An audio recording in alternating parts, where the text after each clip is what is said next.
Office मधून phone आलाय की रोह्याचं बुकिंग कन्फर्म झालंय आपल्या कोकणातलं, तर चेंज करून घेतोय. टोटल रूट मित्रांनो या प्रवासात आपला वेगळा असणार आहे. म्हणजे इथून लोडिंगला 35 किलोमीटर जायचंय.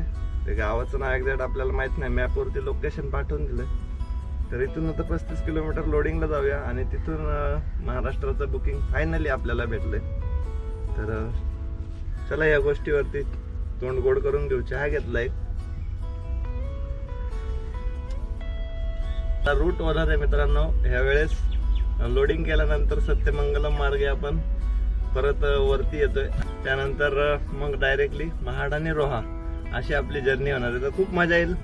ब्लॉग सिरीज शेवटपर्यंत नक्की बघा आणि चॅनलवरती नवीन असाल तर मित्रांनो सबस्क्राईब करा. चला चहा घेऊया आणि पुढे निघूया. ट्रान्सपोर्टचं ऑफिस आणि समोरच हायवे दिसत असेल. चला निघूया आता इथून परत.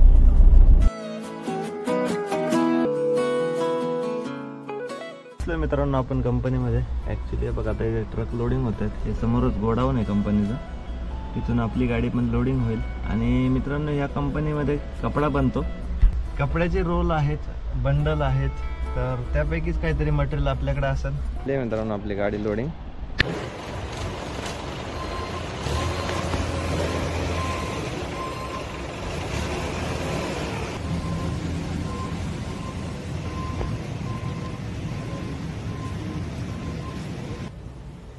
तर आपल्याला मित्रांनो 2 मोराचे पिसारे सापडले. कारण ह्या कंपनीमध्ये भरपूर असे मोर आहेत. 4 बंडल आहेत आपल्या गाडीमध्ये कपड्याचे, म्हणजे फॅब्रिकचे 4 बंडल आहेत. तर अराउंड 1000-1200 किलोचं वजन असेल. तर ते घेऊन आपल्याला जायचे रोह्याला. तर पेपरसाठी थांबलो होतो. अजून पेपर काही रेडी झालेले नाही कारण LR कॉपी ट्रान्सपोर्टर अजून घेऊन आलेलं नाही. तर भरपूर अशी भूक लागली आहे. बट आतमध्ये कॅन्टीनचा काही सोर्स नसल्यामुळे आपल्याला मेन गेट इथून चांगलंच लांब आहे, म्हणजे 1 किलोमीटरच्या आसपास असेल. आणि तिथून एक बाजूला काही कॅन्टीन वगैरे येतानाच दिसलं नव्हतं म्हणून काय बाहेर गेलो नाही. तर बघू किती वेळ जातोय आणि इथून आपली जर्नी सुरू करूया. मस्त अशी जर्नी, त्यामुळे ब्लॉग शेवटपर्यंत नक्की बघा मित्रांनो. 5:30 वाजलेत मित्रांनो आणि आपण जस्ट कंपनीच्या बाहेर निघतोय. तर बघू शकताय सूर्यास्ताचा टाइम व्हायला लागलाय. साईडला सूर्य मावळायला पण गेलाय. 93 रुपये 8 पैसे या ठिकाणी डिझेलचा रेट आहे मित्रांनो. आपण जस्ट लोडिंग करून बाहेर आलोय आणि आता डिझेल भरून घेऊ 3000 रुपयाचं. येस 3000. 5:45चा टायमिंग झालाय. डिझेल भरून आपण आलो वर्ली मलाईमध्ये आणि वर्ली मलाईमधून आता सरळ निघालो आता एरोनच्या रोडला. कारण परत नाही तर आपल्याला त्या रोडने गेलो असं तर तिरशीला जावं लागलं असतं. फायनली मित्रांनो आपण नाश्ता करण्यासाठी थांबलोय. इथं एक छान असं हॉटेल आहे. तर या मित्रांनो व्हेज पप मागवलेत, बटाटा खारीचं, आणि समोर चहा घेऊ आणि मग निघू पुढं. तर चहा नाश्ता उरकून मित्रांनो आपण पुढे निघालोय. एक 5-25 किलोमीटर आले असेल. इथून अजूनही फुलियर आहे 20 किलोमीटर. तर फुलियरला जाण्यासाठी हा टोटली सिंगल रोड लागतो. रस्त्याची कंडिशन चांगली आहे त्यामुळे जेवढा जास्त कव्हर करता येईल तेवढा कव्हर करण्याचा प्रयत्न करू.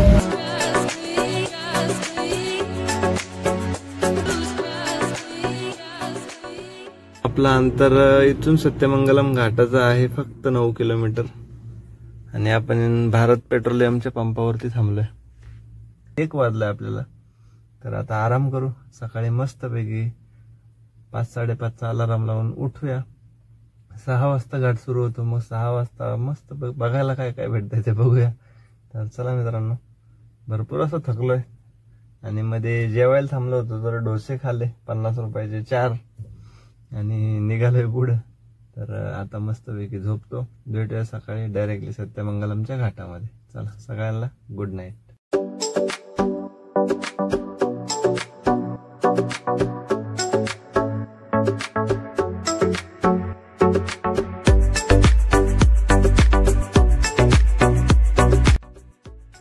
तर बघू शकता मित्रांनो हे फुल जाम झालं ट्रॅफिक. आपण जस्ट मंदिराच्या बाजूला आहे. शेजारीच मंदिर आहे. कारण काय होतं, एक लाईन चालू झाल्यामुळे ना तर सगळ्यांची तिकीट कट होऊन गाड्या पुढे जाणार. ते 20-20 रुपयाचं फॉरेस्टचं तिकीट कटतं त्यामुळे हे सगळं जाम होतं. तर आलोय मित्रांनो आपण फॉरेस्ट पार्क मध्ये. भरपूर अशा ट्रॅफिक मधून पुढे हा आहे फॉरेस्ट रिझर्वचा स्टार्टिंग पॉइंट.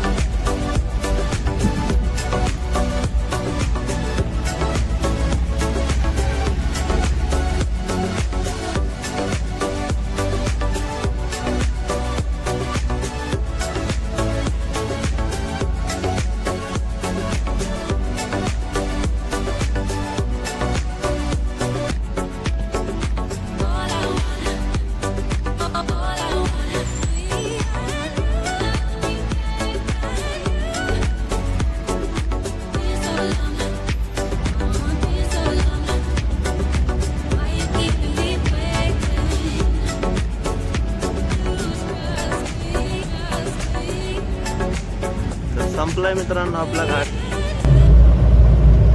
कारण भरपूर वेळा पूर्ण माहिती देण्याचा प्रयत्न केलाय, म्हणून यावेळेस बोलतो थोडा सिनेमॅटिक बघूया. अॅनिमल्स काय आपल्याला बघायला आतापर्यंत भेटले नाही, कारण घाटाच्या खाली नाही तर घाटाच्या वरती जो पठारी प्रदेश आहे तर याच ठिकाणी अॅनिमल्स बघायला भेटतात. थोडासा ढाळ आहे आणि मग पुढे थोडा रेस्ट साठी हॉटेल्स वगैरे आहेत, तर तिथं जाऊन थांबू, चहा वगैरे घेऊ, गाडीला एक 10 मिनिटं रेस्ट देऊ आणि मग पुढे जाऊ. कारण घाट खूपच असा खतरनाक घाट आहे हा, आणि ट्रॅफिक आज थोडं जास्त होतं सकाळ सकाळी. थोडा नाश्ता केला, इडली खाली. इथं 10 रुपयाला एक इडली भेटते, तर 2 इडली खाली.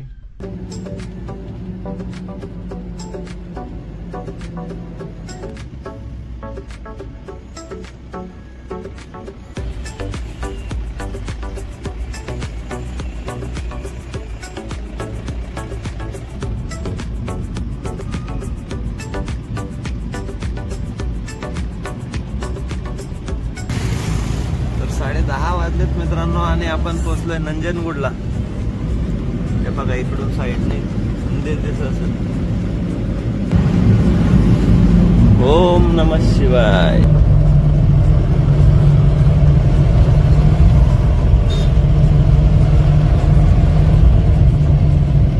तर यावेळेस मित्रांनो सत्यमंगलम घाटामध्ये आपल्याला जास्त काही ॲनिमल्स बघायला भेटले नाही, तरी सकाळी 6 वाजता आपण पोहोचलो होतो. ट्रॅफिक, गाड्या पाहिल्या असतील तुम्ही, तर त्याच्यामुळं ॲनिमल्स सगळे बऱ्यापैकी जंगलाकडे निघून जातात, कारण हॉर्नचा वगैरे जास्त आवाज येतो, त्यामुळे ते काही जास्त वेळ थांबत नाही. तर चला यावेळेस काही जास्त ॲनिमलचं दर्शन आपण घेतलं नाही. आणि मित्रांनो कर्नाटकमध्ये आपल्याला टीपी संपला होता निघतानाच, तर तो काढून घेतलाय 7 दिवसाचा 111 रुपये. कारण टीपी कंपल्सरी असतो, युनिफॉर्म कंपल्सरी असतो. आंघोळ नाहीये पण युनिफॉर्म घातलाय, कारण उगाच त्याची पावती नको किंवा मग हवालदारांचे आर्ग्युमेंट नको, म्हणून युनिफॉर्म घालून घेतला, टीपी काढून घेतलाय. कारण दिवसाचा प्रवास आपला कर्नाटक मधला बऱ्यापैकी आजचा. तर पुढे जेवायला थांबू, त्यावेळेस आंघोळीला जागा बघू आणि मग आंघोळ करता येईल. तर आज जास्तीत जास्त आपल्याला कव्हर करायचंय महाराष्ट्रात, ऍटलिस्ट आपण पोहोचलो पाहिजे. हा मित्रांनो म्हैसूर बायपास आहे, ज्याने आपण आता निघालोय. 1000 किलोमीटरला कमीत कमी 1.5 दिवस तरी आपला जाईल, म्हणजे उद्या संध्याकाळपर्यंत आपण पोहोचू शकतो आपल्या लोकेशनवरती. चला मित्रांनो, 1000 किलोमीटरची जर्नी म्हणजे 350 किलोमीटर आपण आतापर्यंत कव्हर केले. काल रात्री 5 वाजल्यापासून तर सत्यमंगलम पाहिला आणि तिथे आराम पण केला. तर मित्रांनो 88 रुपये 85 पैसे इथं डिझेलचा रेट आहे, आणि डेन्सिटी 834. तर परत एकदा 3000 रुपयाचं डिझेल आपल्या गाडीमध्ये भरायचं. तर डिझेल भरून मित्रांनो जस्ट पुढे निघालोय. शेजारीच मस्त असा तलाव आहे, बघू शकताय. आणि ह्या जो साधा मीटर बोर्ड आहे, तर आता आपल्या गाडीतून डिझेल सांडलं तरी पण तो डिझेलचा काटा अजूनही टच झालेला नाहीये बघा. फक्त एक अंदाज असतो आपल्याला की हा एवढ्या किलोमीटरला एवढं डिझेल गेलंय आणि किती अंतर कव्हर करता येईल अजून. तर प्रत्येकाच्या गाडीनुसार वेगवेगळं असतं. आता आपल्या गाडीमध्ये रिझर्वच्या लाईट वगैरे काही नाही आहेत, फक्त ती रेड पट्टी जी आहे तिथं आपला रिझर्व लागतो. त्या रिझर्ववरती मित्रांनो आपण अंदाज बांधू शकताय 10 ते 12 लिटर आपल्या गाडीमध्ये बॅलन्स असतानाच आपण टँक फुल करतो. म्हणजे तरी म्हणलं तरी 150 किलोमीटर पुढे अजून गाडी जाऊ शकते. बट ते 150 kilometre balance as it is तसाच ठेवून आपण 3-3 हजाराच्या स्लॉटने डिझेल भरतो लॉंग रोडवरती. म्हणजे एक आपल्याला जनरली अंदाज येऊन जातो की आपली गाडी किती कव्हर करते अंतर. 150 किलोमीटर ते म्हणजे आता याच्यात 400 किलोमीटर कव्हर होईल. म्हणजे विजापूरच्या आसपास आपण पोहोचू शकतो आरामात. बँगलोर हायवे. तर बघा आता इथं आता 6 तासात 366 किलोमीटर दाखवत आहे. म्हणजे आपण सकाळपासून 250 किलोमीटरचा प्रवास केलाय, त्याला आपल्याला लागलेत 9 तास आणि आता दाखवत आहे 6 तास, ते पण 366 किलोमीटरसाठी. तर हा फरक असतो मित्रांनो 4 लेन हायवेत आणि सिंगल रोडमध्ये. तर हा सिंगल रोड आहे, तो 4 लेन हायवे, पण त्याला 1200 रुपये टोल वाढतो, टोल खर्च. आणि याला फक्त 120च गेलाय आतापर्यंत. म्हणजे एवढा फरक आहे रस्त्यामध्ये, जर्नीमध्ये. आणि टायमिंग थोडा जास्त जातो. तर चला आता इथून आपल्याला ॲटलिस्ट आजचा ब्लॉग विजापूरला एंड करायचा आहे. त्यामुळं ब्लॉग शेवटपर्यंत नक्की बघा. आनंद विहार हॉटेल दिसतं इथं. चला इथं जेवायला थांबू. मित्रांनो आपण हॉटेलला थांबलोय. ही नर्सरी आहे ॲक्च्युली. मस्त असं हॉटेलचं ॲम्बियन्स. मटकी फ्राय आणि चपात्या. कारण दुपारी जेवण नव्हतं आणि डायरेक्टली जेवायला टाईम भेटला तर थोडं चांगलंच जेवता येईल आणि पोटभर जेवता येईल. काकडी, कांदा, मटकी फ्राय आणि चपाती. त्या मित्रांनो जेवायला मटकी चपाती म्हणजे घरचं जेवण. 250 रुपये गेलेत. 5 चपात्या, 1 मटकीची भाजी, 1 चहा. म्हणजे 20 रुपयाला चपाती, 130 रुपयाला भाजी आणि 20 रुपयाला चहा. तर निघूया मित्रांनो इथून. 275 किलोमीटर आपल्याला इथून विजापूर दाखवतंय. तर आता जाऊ थोडं रिलॅक्सच. पार्टीवाल्याचा फोन आला होता की डिलेवरी कधी जाणार. बोललो उद्या संध्याकाळी.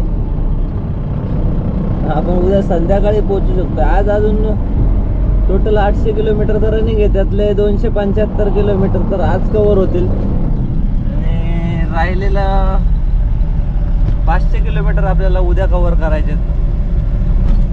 तर बघूया आज रात्री जास्तीत जास्त कव्हर करू. काल रात्री सुद्धा आपण 4-5 तास झोप काढली होती. बट आज पूर्ण दिवस गाडी चालवली आणि पाहिलं असेल तुम्ही सगळा सिंगल रोड होता. सिंगल रोडला काही गाडी कव्हर करता येत नाही म्हणून. आणि आता इथून हा बघा, आता आपण 4 वाजता या रोडला पोहोचलो होतो. आता वाजलेत 6:15. 70-80 किलोमीटर तर आपण ऑलरेडी लगेच कापून पण घेतले आणि मग जेवायला थांबतो. आता आपण टनेल क्रॉस करतोय. आणि जेव्हा मित्रांनो आपण लॉंग रूटच्या बुकिंग घेत असतो आणि त्यानुसार आपण डिलेवरीचे टायमिंग देत असतो, तर पर डे 600 किलोमीटरचंच टार्गेट ठेवत चला. कारण 2 दिवस 3 दिवस आता बघा आपल्याला 1400 किलोमीटरचं अंतर आहे. तर ऑलमोस्ट 2.5 दिवस आपल्याला रनिंग आहे कंटिन्युअस. पर डे 600 किलोमीटर जरी धरला तरी 2.5 दिवसात आपलं हे टोटल रनिंग होऊ शकतं. आणि मित्रांनो 2.5 दिवसाचं जे प्लॅनिंग आहे तर याच्यामध्ये सिंपल गोष्ट आहे. म्हणजे 600 किलोमीटर पर डे आणि तिसऱ्या दिवशी आपण बाकीचं रनिंग कव्हर करू. तर कसं असतं मित्रांनो, पहिल्या दिवशी कमीत कमी 5 ते 6 तास ज्यावेळेस आपण झोप घेतो तर आपल्याला दुसऱ्या दिवस पूर्ण फ्रेशमध्ये भेटतो. आणि दुसऱ्या दिवशी जरी आपल्याला वाटलं की अंतर कव्हर करता येत नाही तर आपण त्या नाईटला सुद्धा अंतर खेचू शकतो.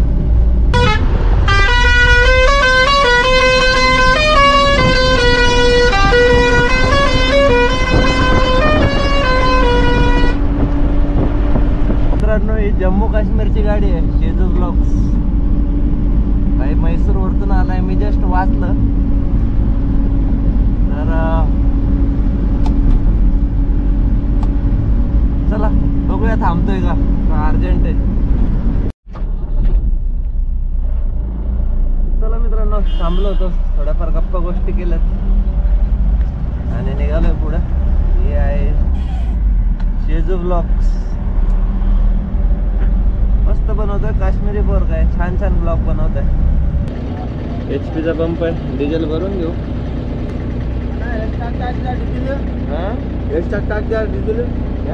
डीजल कितने का डाल रहे तुम? कितने का डाल रहे?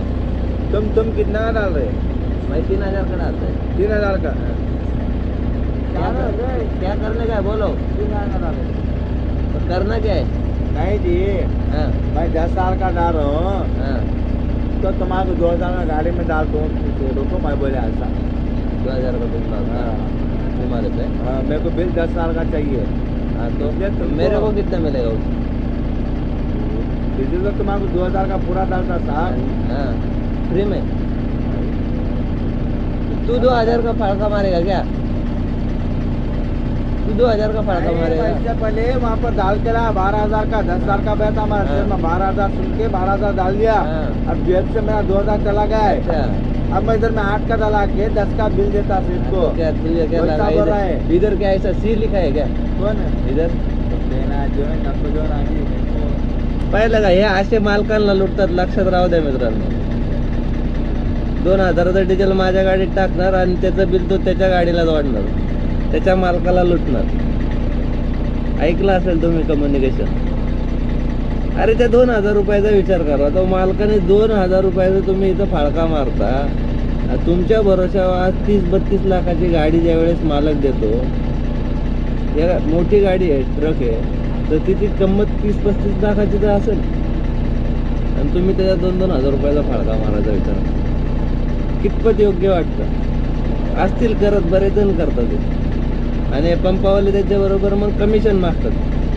तर जे कोणी करत असेल ना त्यांनी नक्की विचार करा. हे बघा, 2 रुपये कमवायचे आपल्या मेहनतीचे, आपल्या हक्काचे. कोणाचा 1 रुपया कधी पचत नसतो. तुम्ही आज मालकाला लुटून काय करणार? इनडायरेक्टली तुम्ही त्याच्याबरोबर चीटच करताय. चला डिझेल भरून घेऊ. चला, होतंय फुल आपलं डिझेल.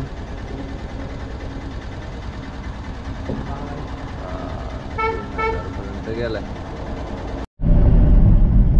मित्रांनो. टाइम बघा किती झालाय, 11:30 वाजलेत. आणि समोरच टोल नाका आहे आजच्या प्रवासातला. म्हणजे हा विजापूरचा टोल नाका आहे मित्रांनो. फक्त 3 किलोमीटर वरतून आपल्याला लेफ्ट घ्यायचं आणि आपलं अंतर दाखवतंय अजूनही 404 किलोमीटर. म्हणजे आपण ऑलमोस्ट 950 किलोमीटरचं अंतर कव्हर केलंय. म्हणजे टाइम मॅनेजमेंट जे आहे ना, परफेक्ट जमलंय आपलं आजचं. तर मस्त असा आपला आत्तापर्यंतचा प्रवास झालाय. फक्त थोडा लेट झाला जो की आपण सिंगल रोडने प्रवास केला. आणि तिकडे बऱ्यापैकी सिंगल रोड, त्याला काही ऑप्शन नाही आहेत. मेन रोडने गेला असतो तर डबल टोल खर्च वाढला असता आपला. बरं जाऊ द्या. आपलं बजेट डिझेलचं जे 10,000चं होतं ते होणार आहे. कारण तुम्हाला गंमत दाखवू का आता? हे बघा, म्हणजे आपण फुल टँक केलाय आणि तरी आपला काटा अर्ध्याच्या आसपास दाखवतोय. म्हणजे हे आहे आपल्या डिझेल काटायचं सध्याचे गेम चेंजर काटा आहे आपला, गेम चेंजर. तर पोहोचलोय मित्रांनो आपण कसाबा टोल नाक्यावरती. हा आहे विजापूरचा टोल. पुढून घ्यायचा आपल्याला लेफ्ट. आणि मित्रांनो रोड 2 दाखवतात इथून. एक तर पुण्यावरतून आपल्या तामिनी मार्गे आणि दुसरं साताऱ्यावरतून रहमतपूर सातारा त्या रोडने, महाबळेश्वरवरतून खाली. तर आपण सेट केलेला आहे महाबळेश्वरचा रोड. तर चलो bye bye. 13 number. Welcome to Vijapur. आणि थोड्या वेळाने आपली कर्नाटकला पण बाय बाय. तर घेऊया चौकातून मित्रांनो आता लेफ्ट. Welcome to Maharashtra. तर फायनली मित्रांनो आपण जस्ट कर्नाटकची बाउंड्री सोडून महाराष्ट्रात प्रवेश केलाय. मित्रांनो आपला इथून रूट असणार आहे आता जत, विटा, त्यानंतर रहमतपूर, सातारा, महाबळेश्वर, महाड आणि महाड नंतर आपलं लोकेशन. तर मित्रांनो भिवघाट सोडून आपण पुढे आलोय. म्हणजे आता आपण आहे साताऱ्याच्या रोडवरती. विटा जवळच आहे अजून आणि 96 किलोमीटर आपल्याला अजूनही सातारा दाखवतोय. तर रात्रीचे वाजले 3 भरपूर असा मोठा ब्लॉग झालाय आणि भरपूर असा मोठा प्रवास आपण कव्हर केलाय. तर आता आराम करूया आणि भेटूया सकाळी, कारण झोप पण यायला लागली. तर जास्त डोळ्याला आणि शरीराला थकवणं सुद्धा योग्य नाही आहे. कारण बघा, जर आता 3 वाजलेत म्हणजे ऑलमोस्ट आपण